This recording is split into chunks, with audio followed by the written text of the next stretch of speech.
Ryan, what's up? Ryan. Gents, What's how we up? doing? How are you? Good. We got an echo coming in though.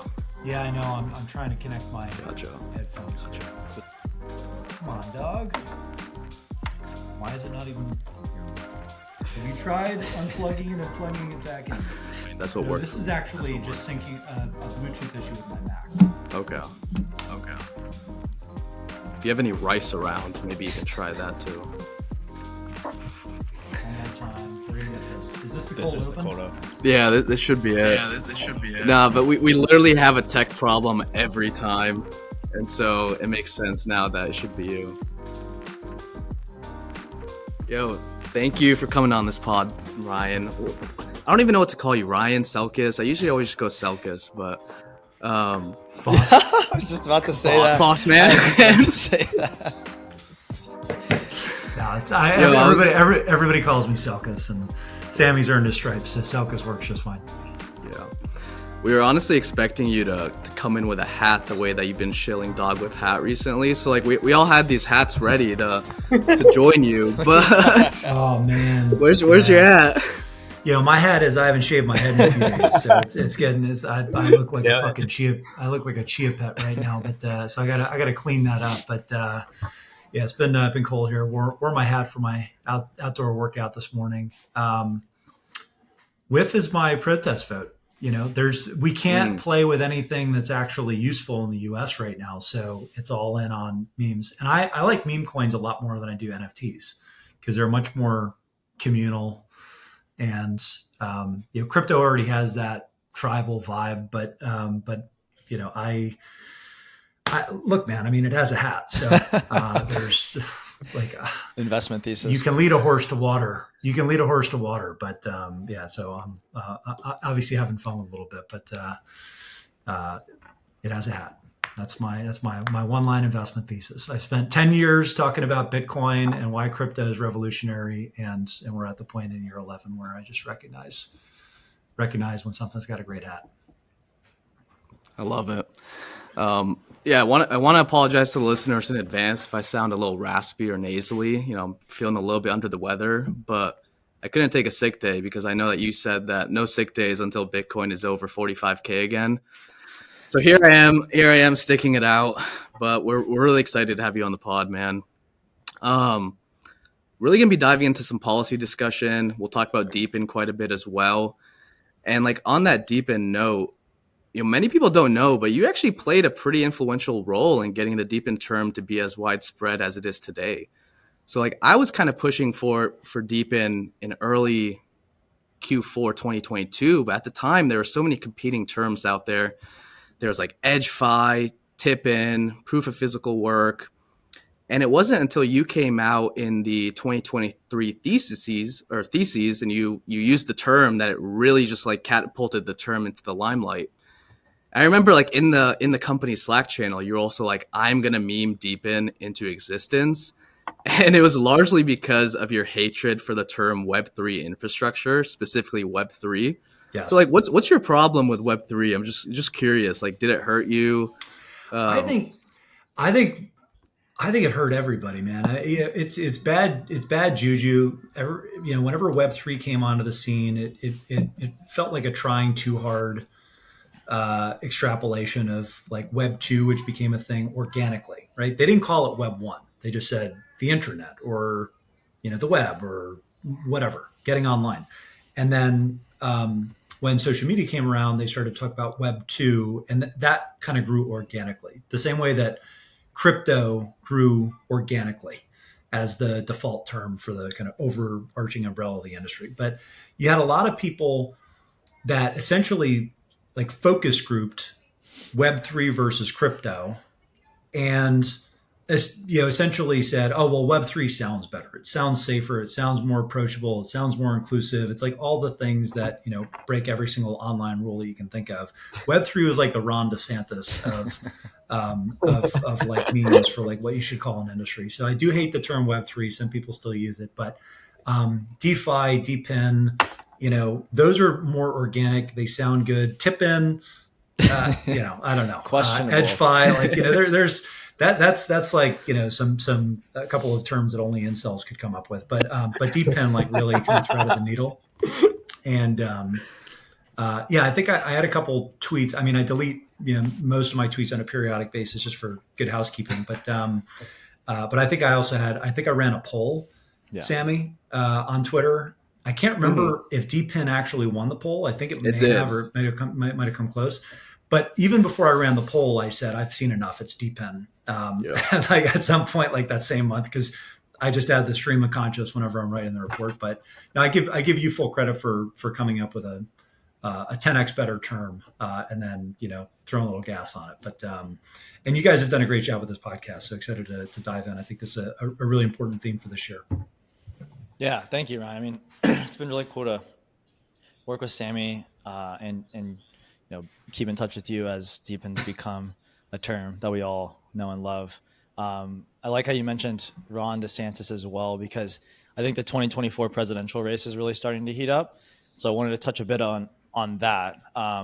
Looks like DeSantis and Vivek have both dropped out, leaving basically Trump and Nikki Haley as the two front runners for the Republican nomination. It really looks like Trump's probably going to run away with it. He's won both Iowa and New Hampshire. But you've been really, really public about your support for Vivek, both on Twitter and in person. I mean, I was at your fireside chat with him at Mainnet in September, and I was really impressed with both your endorsement of him and also just how crypto aware and like articulate he seemed on stage, which I thought was really, really good for the industry. So, I mean, I'm curious, I guess, number one, why you liked him so much, why you still do, Vivek, and then also why you're all in on Donald Trump now that Vivek has dropped out and endorsed him. All right, so you saved the leading bit of that question for the very last bit of the phrase here. I will touch on that in a minute, but so as a bit of background, first of all, I think that crypto is inherently political. I think people have strayed away from that, but money is inherently political, right? Some of these systems that we're disrupting / frenemies with, when you think about TradFi and financial services, I mean, these are highly political parts of the economy. And when I first got into Bitcoin in 2013, it was on a 2-year delay. I actually learned about Bitcoin the first time during 2011, during what was known as the debt sequester. Basically, Congress came together and agreed on a budget resolution and agreed on some kind of common sense framework that would allow them to keep the government open.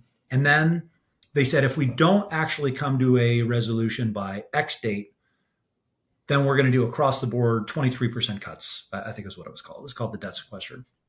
And they reached that date, and then they said, no, just kidding. We're going to have another continuing resolution. And that was when S&P downgraded the U.S. debt for the first time ever, basically lost its AAA rating, and it was a big thing. And that was when I first learned about Bitcoin. And at the time, there's 3 ways you could have played that trade. You could have shorted treasuries, bought gold, or bought Bitcoin. And I think I played it the only way that you could possibly lose money in hindsight. I ignored Bitcoin. I bought gold. I shorted the treasury. Of course, the treasury is also a flight to safety. So when S&P downgraded the debt, it created this market panic and more people flooded into treasuries. So it was just, lesson learned about, trying to be too cute with your trades and never go short. But I ended up coming back to Bitcoin 2 years later, for many of the same reasons, right? Like libertarian kind of strand of ethos. We need, more free markets, more decentralization of power, and ultimately, every single time, like a centralized, bureaucratic institution tries to fix something, they just make it worse. That's a political leaning that I have. I think is becoming more commonplace. You can call it libertarian. I'm not radical libertarian. I consider myself more pragmatic, but I do think that undercurrent is in much of crypto. Especially Bitcoin, but I would say it's certainly in many of the kind of early industry builders and leaders. There is that strand of libertarian leanings. With Vivek, I think it's pretty simple. I think he's one of the most libertarian and articulate, pragmatic libertarian leaning candidates that we've had in politics in a long time. He's brilliant. You noted during the fireside chat. He obviously had a little bit of prep with us and with some of the industry groups that had engaged with him before that fireside. But there's a big difference between getting prepped and then coming in with talking points and having like a certain foundational knowledge and ethos that allows you to just pick up a new subject and then extrapolate your values onto that new subject and then actually have a pretty coherent message. And he did two things that were super impressive. One, he delivered on stage as you saw, but then he followed it up and he used it as an invitation. Hey, we're going to put together a comprehensive crypto platform and we're going to unveil it in the next 8 weeks, right? So I have a foundation of knowledge. Here's what I believe. Here's how it kind of fits into my broader framework for how I would govern. And then within the next 8 weeks, we're going to get some feedback and we're going to actually extrapolate on or elaborate on that and come out with a platform. And he did that at a conference in Texas about 8 weeks later. So the fireside with me, I think was great. I got to ask a few questions. I think the crowd loved it, and even people that were skeptical about us hosting him at first walked away just kind of blown away by both his depth and just kind of his presence, even backstage. But I actually think that the remarks that he made about a month or so later, he spoke without notes for 30 minutes on crypto, and he was talking about the third-party doctrine and central bank digital currencies, and basically exhibiting a depth of understanding that I have not seen another politician get to. Right. So part of the original thesis was, I think this guy shares a lot of values with us, both politically and when it comes to crypto and how it fits into a political framework and how it should be regulated. But he's brilliant, and so this is a very good messenger to support vocally, financially, early, because he's 38. He's going to be a force, right, for a long time, and like a force for positive conversations and kind of nudging people in the right direction. He was never the favorite to win, obviously, but what I saw was what everybody else saw, which is someone that went from 0% to 8% in the caucuses, was a workhorse, was really smart, and ultimately was going to have some influence, at least on the right, and with the potential Trump administration, and potentially be a factor in multiple elections down the line. So getting to your final part of your question about Trump, obviously Vivek endorsed Donald Trump. I think a misconception a lot of people have about politics is that it's about the president. It's about the administration, right? And presidents pick their personnel, but getting to victory in when it comes to the presidency is really, it takes a coalition, and the path there and kind of building that coalition, I think is maybe widely known to a certain extent, but I think there's some nuances that people don't fully appreciate. But it does take a number of influential factions to come together and say, this is going to be the leader of the U.S. and this is why we should support this person instead of the other party's major candidate. And basically, whoever does a better job of building that coalition wins. So for on Trump's side, I do hope that we can get more folks like Vivek in that orbit, and that ultimately influences the personnel that would be in a potential Trump administration, and that would be reflected in the way that administration ultimately governed. I can make the reverse case to illustrate, right? So if you look at all the problems that we're having right now in crypto on a policy, from a policy perspective, it comes down to this original sin from 2020 where Elizabeth Warren ran for president. She didn't get the nomination. It was very competitive with Bernie Sanders. Joe Biden didn't win New Hampshire or Iowa. He won in South Carolina. But a big reason that he ultimately pulled ahead was because Warren dropped out and endorsed him. And Biden historically has a lot of foreign policy experience, not a lot of economic policy experience. And that matters because of the personnel that you're surrounding yourself with. Who has a lot of economic policy experience? Elizabeth Warren, right? So they basically were able to not only get that endorsement, but Warren essentially came spring-loaded and with expectations that she would have a say in financial policy and financial personnel that were in the next administration. And of course, that's happened with the head of the CFPB, obviously Gary Gensler, really important people in the National Economic Council, which is internal to the White House. So those advisory staff, treasury placements, you name it. There's a ton of Elizabeth Warren fans in the administration. So you can see what impact one sitting senator who ran for president had on this administration. The hope with Vivek and Trump is not that I necessarily want to wear a Make America Great Again hat on podcasts and, talk about this at every opportunity. I will when asked, but it is more, this is kind of the team sport that I think we're playing. And the difference between the two teams could not be more day and night right now. So hopefully we get more people like Vivek in that orbit, and that ultimately has a positive impact on policy. One small caveat, just because this is so sensitive, I am under no illusion that crypto is not most people's most important issue. And so, I can write on the back of a napkin the 3 reasons that someone should vote for Donald Trump. I can vote on the back of a napkin the top 3 reasons that someone should vote for Joe Biden.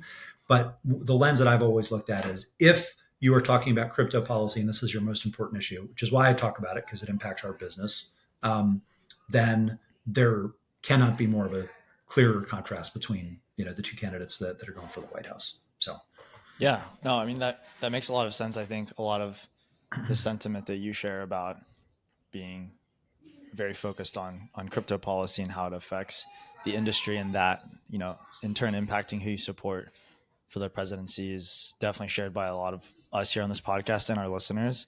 Um, Speaking of maybe less about Trump, more about Vivek, do you have any idea about where you think he'll end up in a potential Trump cabinet if Trump wins the presidency? Like, they've been on stage a lot recently together. Trump's called him perfect. It seems like Vivek influenced Trump to put out a pretty affirmative stance against CBDCs, which I think is something we all support as well. So it sounds like he's already having some positive kind of crypto influence on Trump. But yeah, have you thought about or heard about where Vivek might end up? Where would you hope he would end up in a potential Trump cabinet? I think at this, well, I don't necessarily think it matters, as long as it is, as long as Vivek is not on an island, right? He's not just someone that is leveraged for winning the general election, bringing in that cohort, but then is ultimately, kind of pushed to the side, which has happened in the past with folks, not just in the Trump orbit, but just kind of in general. This happens in politics on both sides. So I would actually think about it a little bit more like culture at a company, right? You want to have as much talent density as possible at any startup that you're in, right? If you have a world-class product team and a world-class marketing team, but your sales team is awful, or there's a toxic kind of subculture there, the whole organism is going to suffer, right? And I think with a presidential administration, it's not just talent density, but also alignment or political philosophy density, right? That you're aiming for. I don't think you necessarily want to see a monoculture, this really rigid kind of cultish, single type of person with the same uniform set of views. I think that's dangerous. But you ultimately want people that are going to kind of pull generally in the right direction, follow a framework, and then kind of have their own specialties. So if you think about it like a company, Vivek can be in multiple departments right now, but right now the value for him is making sure that he's at a senior VP level or a C-suite level versus director level, or stuck under the wrong people, or kind of carved out into this little niche. And I think that's going to be true for many of the proxies that we as an industry would like to see have a role if that's the way that the election goes, right? So how much better will we do if we have more folks like Vivek and Ron DeSantis in the orbit when it comes to selecting the next chair of the SEC? That could be the difference between having someone like Hester Peirce and having Jay Clayton come back. We know one is going to be markedly improved. So it really depends on the influence, the seniority, and then ultimately which divisions these folks are in. I don't spend too much time. I think it's a parlor game that everyone wants to play. Oh, he's going to play VP. Or Trump called him. He didn't exactly call him perfect, right? If you watch the clip, it was a little bit tongue in cheek. That really about like them being Boy Scouts, but I think that's important. That stage time is important because the more people see Vivek from the base, the more they like him, and I think it's good for us because he brings a younger demographic. He brings a libertarian demographic, and I do think having someone like him on the ticket, or at least in the inner circle, does swing voters in our area in crypto because I would I think the dumb math here is maybe we have 25% that will never vote for anyone that's a Democrat. Maybe we have 25% that will never vote for anyone that's a Republican. But that 50% in the middle, and the people that really care about this issue, is probably not 50 million that own crypto, but it might be a million that are very radical about it, or even a couple 100,000.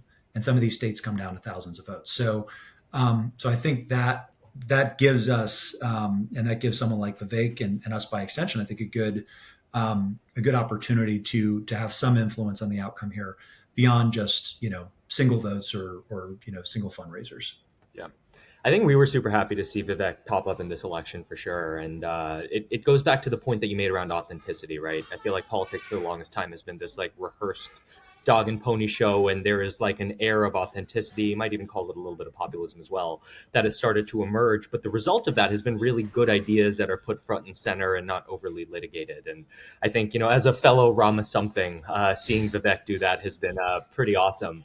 But, Connor mentioned the CBDC point. It's clear that Vivek knows how to play the game, and he's telling Trump all the right things. But one of the things we kind of notice out there is, despite owning some crypto, despite being very pro, business and pro making money, Trump really hasn't taken a position yet. And, at this point, we're just kind of speculating on why that might be. But I'd be curious if you had a take, if you think it has to do with maybe the VP pick, how he thinks about cabinet positioning, or just, a bullet in his sheath for maybe long-term if the election looks close. But I'd be really curious as to why he hasn't really taken a stance on crypto yet. Look, I'm not going to pretend that I'm an expert on Trump himself. But if I were to just take a step back and look at the issues that seem to have driven Trump into office in the first place, and then think about like what are the top issues that he actually cares about and ran on and was successful with, what are maybe a few issues that are less important, but they were important for like coalition building, and then like how does that where does crypto fit on that list? I think most people would say, and I think this is true, that one of the reasons that Trump won in 2016 was he said, we're going to renegotiate all of our international partnerships that have outsourced our manufacturing base. That's why he won the Midwest. We are going to actually change our immigration policy and make sure that we and again, I'm not saying whether he was successful or not. That's arguments for a political podcast, not necessarily mine. And that he was going to end the wars, right? And then there's a few other things like Supreme Court justices, and those I think were more really things that he had to do to solidify his coalition for re-election. Tax reform, like all criminal justice reform, like all these things, like 4, 5, 6 years ago, like crypto is a rounding error of a rounding error in terms of like some of the issues that I think would be important. Now the industry is an order of magnitude bigger, and there are some economic competitiveness concerns, and there are national security concerns that are being like magnified and blown up by people that are against this, like Elizabeth Warren. But the stakes are significantly higher, so it's moved up the ranks. But I don't know that it even now is in that bucket of things that a president himself would care about. And I think that was true in the last administration. People like to talk about, Trump had a tweet in 2019 about, I don't really like Bitcoin. It's used for this, that, and the other thing. First of all, look at what the price of Bitcoin was at the time. And second of all, remember what I said about personnel, right? Trump doesn't. At that point, Trump did not care. I doubt he knew anything about Bitcoin. Steve Mnuchin, the former Treasury Secretary, absolutely knew a thing or two about crypto and was highly competent and highly trusted within Trump's orbit. And he did not like it. And on the way out, in fact, he tried to pass an 11th hour set of regulations that would effectively ban self-custody. So when we think about the forward-looking game, whether or not Trump is quote unquote against or for crypto, I don't think he cares, but he will be influenced by the people closest to him, and they will be the people that are responsible for ultimately making the final call on the regulators and the policy that the administration should have from an enforcement standpoint, even if this takes a while longer to make its way through Congress as like a comprehensive bill. So, short answer, he doesn't care about it, but what his inner circle thinks matters much more than what he himself thinks. And some of this is on us too, right? I think we need to solve the wallet security issue. We need to credibly decentralize our infrastructure,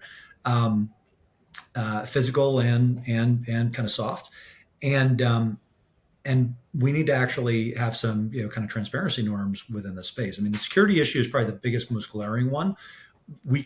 It's not enough to say like, oops, our money was stolen or magic internet money was stolen. If it was stolen in size by the North Koreans, that's bad, right? And at some point, like we're going to run out of strikes.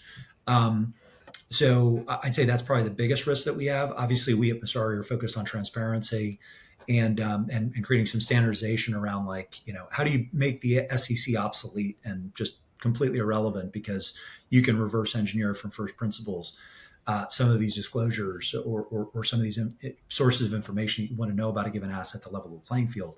And then when it comes to decentralization of infrastructure, I think that's going to be important too, because you're going to have political pressure on, okay, what's the stress that Bitcoin puts on the grid, or where are these data centers getting hosted if it's a proof of stake network? And as the stakes get higher and there's more financial services that are sitting on these rails, having answers to those questions is probably more important than just pushing on a string and trying to beg people to just believe us. This is how crypto should be regulated. We have to do ourselves some favors too. So maybe that last point to get segue on the DePIN side. Yeah, like you said, I kind of want to transition what you've just been talking about towards DePIN. So it's very clear that you've spent a lot of time, in the swamp over the past year. And so my first question is, do policymakers have a nuanced understanding of the various sectors within crypto? And the reason I ask is because, within DePINs, tokens are largely being used to coordinate participants to provide services such as cloud computing, cellular connectivity, content distribution, and it's completely unrelated to providing financial services. Mm-hmm. And so for that reason, should DePIN be regulated differently than say something like DeFi? And do our policymakers even have the understanding of the differences there to do so? One of my favorite writers is this guy Tim Urban. Have you guys read any of his work? Wait, but sure. Why? So if you haven't, strongly recommend Wait, but Why. He doesn't post as often anymore. He's written a couple books. He's written some long form posts, but he's a brilliant writer. And when he goes deep on a subject, one of the first things that he says is, first you have to start with building the foundation or building the tree, right? And then you get into the branches and the twigs and the leaves and whatever. But if you don't have that knowledge base and that tree and a really solid trunk to build off of, you're never going to have anything but a surface level understanding of the end market. And so with respect to crypto, I'd say there's a wide variance in terms of what policymakers know and who cares really, because similar to Trump, many people in Congress don't care, right? There's folks that they come into Congress, they run on a platform, they've got 3 to 5 things that are most important to them. And a small niche of technology and financial services is, the number of representatives where that will be in their top 5 is vanishingly small even today, with crypto being, $1.5–2 trillion. And those that do care about it, usually it's more like intellectual curiosity, and it fits within a broader theme of we need to be competitive, we need to be tech forward, we need to be, have the government stay out of people's lives, right? So it's almost like a derivative. But in terms of their understanding of the tech and how it should be regulated, they're not even there yet because the tree trunk doesn't exist. And I think in order to understand DePIN and why it's important or why it should be regulated slightly differently, it doesn't really matter how you're provisioning storage. What matters, and where there's a regulatory bullseye on our forehead, is that there's a token involved in securing that decentralized network, right? So the big leap that people need to make, whether it's DePIN or a smart contract platform, or kind of L1, L2 network, whatever it is, or a DeFi application, or Bitcoin itself, the first thing that they need to understand is, okay, that's fine. You're talking about these like ledgers and the accounting and like this, that, and the other thing, but like, why do you need the token, right? So people need to make that 0 to 1 flip of tokens as coordination mechanisms and kind of incentive alignment mechanisms that ultimately secure these decentralized networks. And that is the one thing that's true across crypto sectors. And sometimes we think, well, this is file storage. This isn't a financial application. Well, there's a token. That token fluctuates in value. I would argue it's not a security. Gary Gensler would say it absolutely is. But somewhere in the middle, like lies the truth that this is a volatile asset, and people are going to be investing in it as if it is a asset that will appreciate in value. And so, how do we protect people on the one hand, but also make sure that like there's guardrails and the ability for innovators that are building in this decentralized economy to actually like thrive, and us not get in the way. And that's a tough sell for a couple of reasons. One, there's a lot of upfront work that's required, right? Think about how you all got into the industry. I know myself, right? I read the Bitcoin white paper, and I'm like, oh, well, this won't work because of like X, Y. And then the next paragraph, I'm like, oh, that's interesting. They kind of answer that. And then like you kind of go through that, but there already has to be some latent curiosity that like got you to that point where you're like almost in search of a solution, and then you're like, oh, I found it, and like here's why this addresses like some of these issues. And we're still in just such a narrow niche that it's tough to make that sell unless there's a killer app. And so we've been in this like recursive conversation of, well, we really need clarity because some of these projects can't get out of the starting blocks, right? Going all the way back to our first conversation about like I can't bet in prediction markets. I can't use half of these DeFi applications in the US. I can't, do this, that, or the other thing. And then the regulators and the policymakers will say, well, you've been around for 15 years. Why can't we actually see something like ChatGPT? And ChatGPT doesn't require a license from the SEC and is not embroiled in lawsuits with every federal regulator claiming dominion and control over, how that entity should be regulated. Give Gary 6 months. Yeah, I mean, he's working on it, exactly. So, but I think that's one of the challenges, and that's why even back in 2018, Hester Peirce had a safe harbor proposal that would have at least given some guardrails and some clarity in terms of like how you could get out of the starting blocks here, and maybe we'd be a little bit further along. But that does kind of feel like the holding pattern that we're in to a certain extent, and I would argue that DePIN is probably one of the sectors that can cross the chasm the easiest in terms of showcasing the opportunity here, because while it's technical, it's understandable, and nobody in the US likes having two wireless options. No one likes having to pay 30% to the App Store. Like, there's some of these like big monopolies, oligopolies that the populace doesn't like, but they also spend a lot of money in DC. So at some point, the will of the people needs to be so strong that it overrides the political influence from the donor class. And we're not anywhere close to that in any sector except for maybe just like the financial firms that want the Bitcoin ETF, because that's how early we are from like a mainstream standpoint.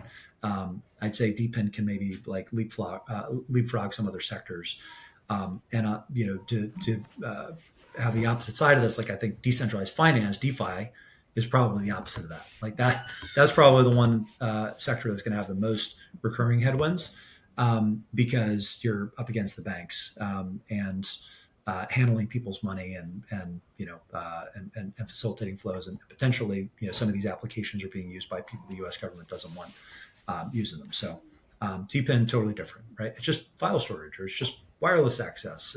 It feels a little bit safer and different and more sustainable. And it's not speculative either. Like you can't have like advocacy groups like Better Markets come out and be like, oh, it's all just like a casino and gambling. It's like, no, we're actually provisioning like real world services here. Well, it's speculative. Come on, man. I mean, there's a speculative. Look at some of the valuations, but yeah, no, I Yeah. see what you're saying, and this was actually But before I started Messari, basically like the 6 months between CoinDesk and Messari, I made a couple of angel investments. Filecoin was one of the only kind of early angel investments that I made because of that reason, right? It made sense. You know that you are securing like a scarce resource and creating a marketplace that takes advantage of some spread in cost versus like value. And it was one of the few areas of crypto where that was true. And you could see that there was going to be a need to not just rely on a big centralized monolithic institution that could unplug your server at any given time, right? So it kind of had the best of both worlds there. But underpinning like the value of that network was always like a proof of storage, right? A proof of like some amount of computing resources that were going to be provisioned, whether it was on someone else's laptop or in a data center. That was interesting. And I think the same is true with bandwidth, wireless access, kind of grid coverage, all the things that you guys talk about week in, week out. Now, whether there's a disconnect between like the value of those networks and the value of the tokens and like whether they're speculative is a different story. But I would agree that at least you can point to the underlying and say, okay, people are getting wildly speculative about this, but how is that different from the multiple that NVIDIA has for versus like the current revenues that it generates from chips, right? Like, yes, it's a huge multiple. It's volatile. It's highly speculative, but it's because there's demand there, and you can kind of back into supplying that demand just because there is so much clear economic value that's being created that this token has this price. Yeah, no, definitely. I mean, we are also very bullish, DePIN, long term and in the short term. I'm glad you and Messari, see it the same way. I think DePIN's been mentioned a couple times now, both in last year's theses written by you and the most recent one for 2023.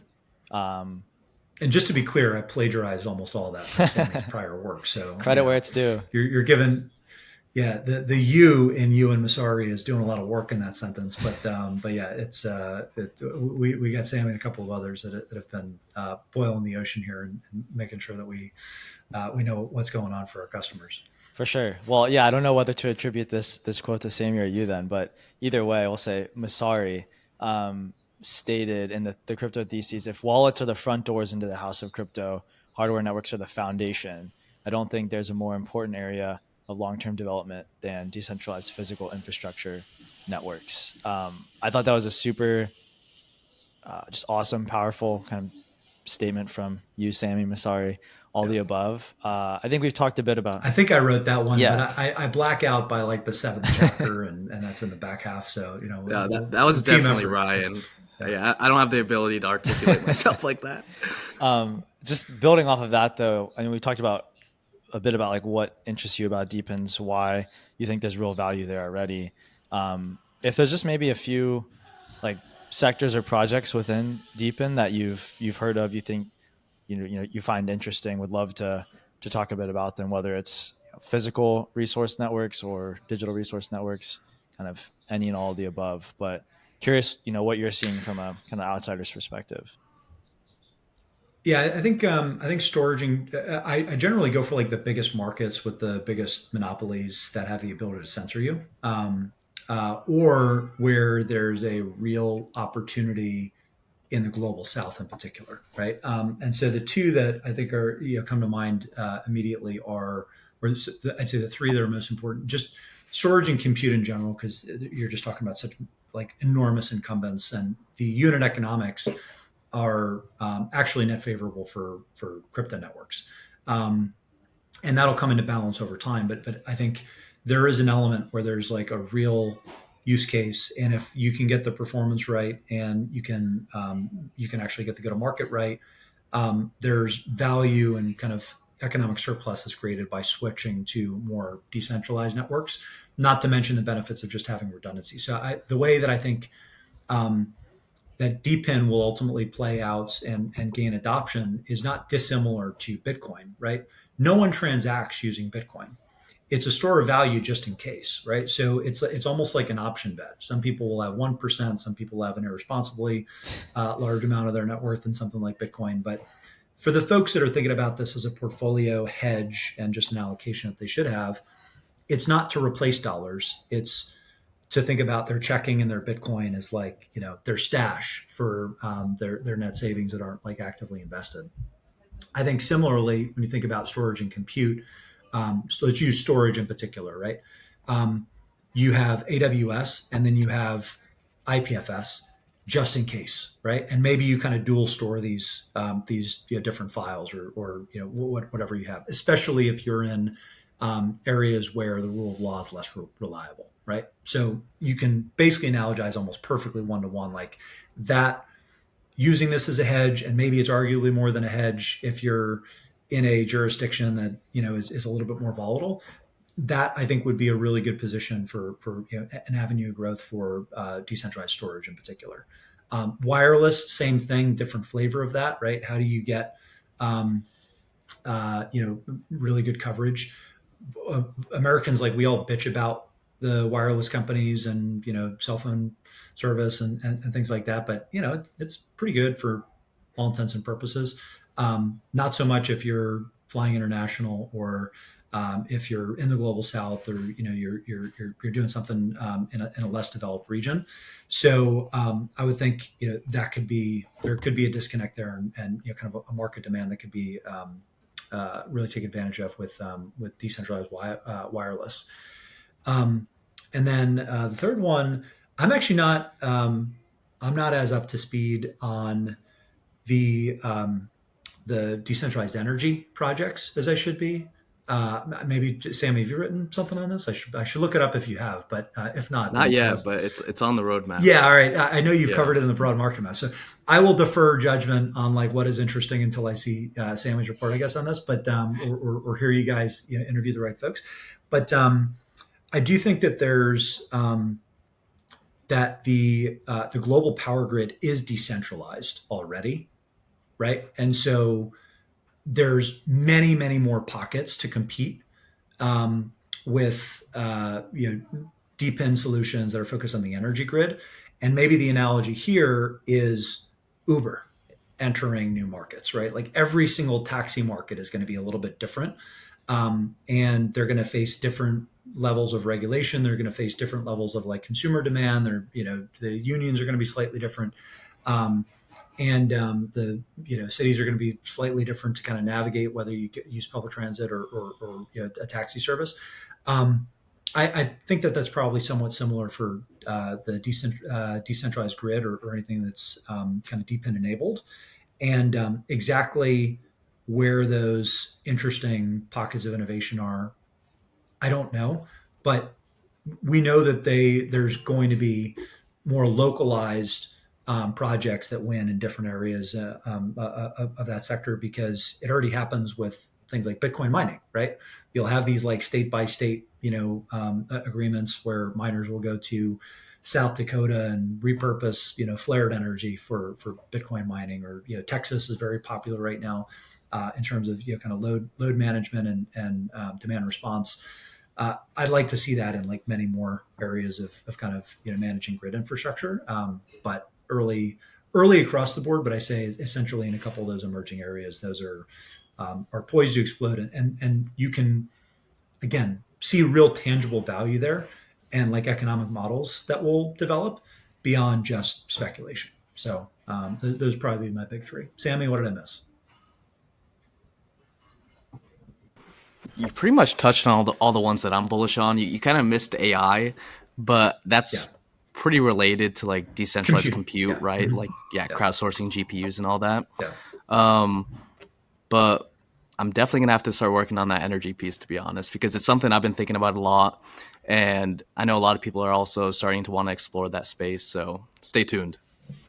Yeah, I think like relatively within DePIN, energy is probably even younger, like more emerging sector versus like wireless storage, wireless and storage being probably the two oldest within DePIN with like Filecoin and Helium, and then I think compute's definitely making a strong run for its money recently as well. Ryan, want to ask one more question before we go into our quick lightning round at the end, because I know we're running up on time. But zooming out a bit, not even talking specifically about DePIN, just kind of like crypto and life in general. Um, I noticed you have a cockroach emoji next to your Twitter handle, and I've seen you say in like a past interview or something that in 7.5 years in crypto, I can tell you the only core competency that matters is surviving. Cockroaches will get rich, and that's it. So if you could talk a bit about why you think optimizing for survival as kind of the primary thing is so important in crypto, and maybe any advice you'd have to young professionals working in the space trying to make it, like what's your best advice on how they can become cockroaches? Yeah, I think you come for the fast money, you stay for the slow money is maybe the quickest way that I could think about it. Almost everybody, their first reaction with and their first experience with crypto is speculative, right? Whether it's Bitcoin or Dogecoin or the ICO mania or Solana summer or DeFi summer, I think that is the first exposure point. And then as you kind of go a little bit deeper down the rabbit hole, you're thinking about where is this actually going to have transformative impact versus player day trading, right? And this is not unique to crypto, right? I mean, this is the Berkshire Hathaway playbook, right? Like find fundamental, really solid businesses that are going to grow for a long time, that have as close to minimal risk as possible, and kind of operate in these semi-monopoly industries. You can think about a lot of crypto networks the same way, right? In terms of like where are they going to face competition? Where do they have mimetic strength? Where do they have technical strength? Where do they have just a rabid community? Like all these things kind of like go together and help you form these hypotheses. I think the only thing that kills people is when they have it's so going back to Berkshire Hathaway, right? Munger, like liquor, ladies, and leverage, right? So for crypto, maybe it's leverage, jurisdictional arbitrage, and too fast and loose compliance regimes, right? Sam fell. CZ, still TBD and exactly like the penalty that he has. But you look at Brian Armstrong, cockroach, right? So has been around since day one, is not really taken too many shortcuts, has thought about like where the long term value is going to be, and Coinbase and that entire team has been rewarded. There's always going to be volatility, and I think that's the most difficult thing for people to manage when they're working full time in the space. There's kind of two things that you look for. One is just like your own psychological volatility and managing that, and just trying to tune out like, oh shit, I miss. This is like a classic like rookie or kind of like year one person. Like, oh shit, I missed the 10x here, and I was thinking about buying it. I should have, or you can never win, right? Because the value of your portfolio is always the all-time high in which you mentally marked it at. Yeah. Versus like what it was. Like people think about like 69,000 for Bitcoin. When it was at 69,000, everyone thought that we were going to 100,000, right? And then it went down. And you're like, oh, if only I'd sold at the 3.5 seconds it was at 69,000, right? Then I'd be in a better place versus where it is now at 15,000. So I think just having a plan for your own like psychological well-being and portfolio safety is one thing. And then if you're full time, just thinking about like the long-term players playing long-term games in terms of places to work, whether that's at a token project or an infrastructure company or anywhere in between. And generally, I do think a good proxy to look at for sustainability and staying power is just look at the alumni networks from companies that have been around for a while. And that tells you a lot, right? There's the Coinbase mafia. I would argue that there's a small but emerging Messari mafia if you look at former analysts and kind of former folks that have risen up the ranks with us. So those are maybe the philosophy, and then like the tactical things that I would think about, just managing and trying to embrace the unkillable nature of the cockroach. And it's funny that you mentioned my bio, by the way, because going back to the first thing that we talked about, I actually put DAC in my name like 2 weeks before Vitalik wrote that post, and I think it was just a coincidence, but I'm going to totally take credit for it. So Yeah, front running Vitalik's always a good sign for sure. Decentralized accelerationism in one word, one phrase, like what we're going for here. 100%. Yeah. No, we've only got a couple minutes left. Thank you for that answer, by the way. That was, I think, super helpful to anyone working in crypto, especially early on in their careers. The last thing we want to do real quick is a lightning round. So we're just gonna put out, the names of people or phrases, and then if you could just respond with like one quick word or a short phrase on what you think, kind of what your gut reaction is to those prompts. Okay. So starting off with our absolute favorite person, Gary Gensler.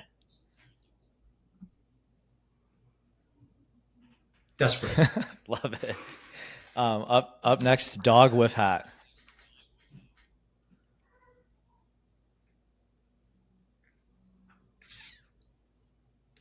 It's got a hat. I mean, like that's all you gotta say. We that's all you gotta say. We already covered this. I can't boil it down in one word, but sure. it does have a hat. So yeah, no, short phrase works too.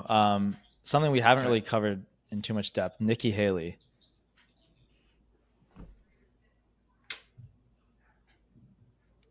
Puppet. DePIN. Vivek's got her pegged. So. Yeah, Vivek and Trump. DePIN. Top 3 sectors for this year. Love to hear it. Seed oils.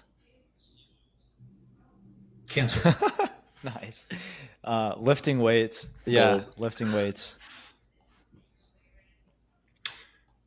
Do it in your teens and 20s, and the muscle mass helps you for decades. It's difficult to start lifting when you're in your 30s and 40s.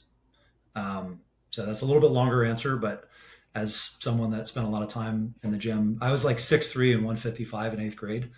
And then I spent a decade lifting weights. And then I got a desk job. And so I switched from lifting weights into boxing and hit. But the foundation, I think, the more people you talk to, the happier they are if they have that foundation early on, because the maintenance is a hell of a lot easier than building when you get older. Yeah. And it's pretty clear that Ryan's been lifting his whole life, because like I remember the first time I saw him in person, I was just like, holy shit, you are like he's built like a fucking Chad. But back to you, Connor. Having a kid or kids.